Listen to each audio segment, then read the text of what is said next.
Bonjour. On est à la fin de l'année 2005, dans une station de ski des Alpes, un paysage de carte postale, le soleil, la neige, les montagnes, les télécabines qui flottent dans le ciel.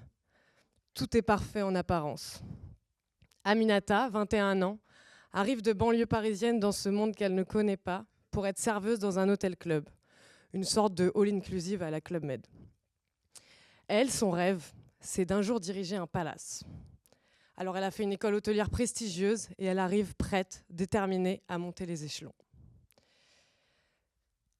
Les jours passent et Aminata s'accroche, malgré le mépris des clients, malgré la lourdeur des collègues, malgré la pression. Elle travaille dur, elle sourit, elle tient bon et ça marche. Elle est vite repérée et promue chef de rang. Et les étoiles s'alignent puisqu'elle apprend l'arrivée imminente de recruteurs pour un hôtel en Suisse. Alors là, elle commence vraiment à y croire.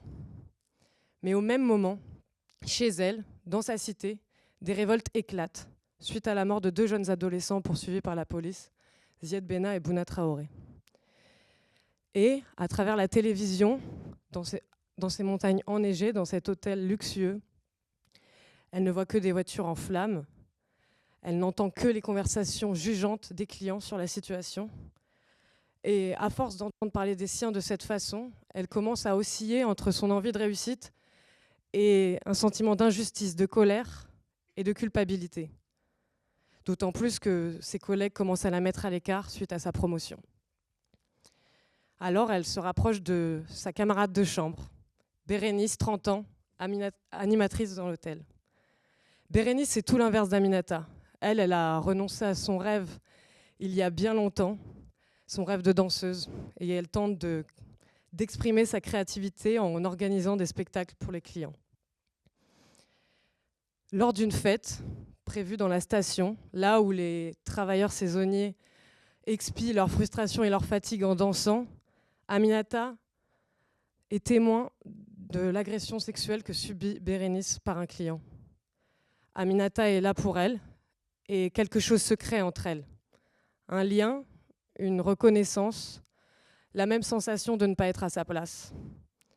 Mais il faut faire comme si de rien n'était. À nouveau, il faut travailler dur. À nouveau, il faut sourire. À nouveau, pardon. À nouveau, il faut continuer. Jusqu'à l'arrivée des recruteurs suisses. Ce soir-là, Aminata navigue entre les tables dans une chorégraphie parfaite.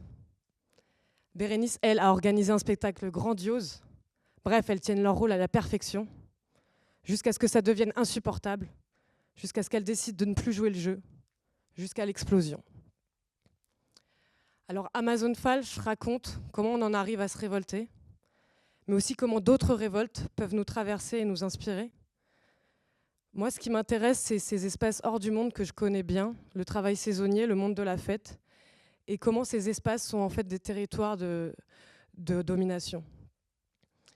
Ce que je veux mettre en scène, en fait, c'est cette violence diffuse, presque invisible, qui se joue dans les gestes, les petits regards, les petites remarques, et par le fait de devoir tenir un rôle. Et tout ça qui s'accumule jusqu'à un point de rupture. Et ça, je veux le faire par un cinéma très incarné, inspiré de celui d'Andrea Arnold. Un cinéma qui laisse place au débordement, aux contradictions, au silence.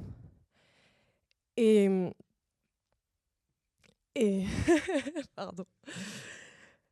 Et qui peuvent laisser les scènes s'étendre pour capter les micro-conflits, mais aussi les laisser s'enchaîner jusqu'à l'asphyxie. Voilà, merci.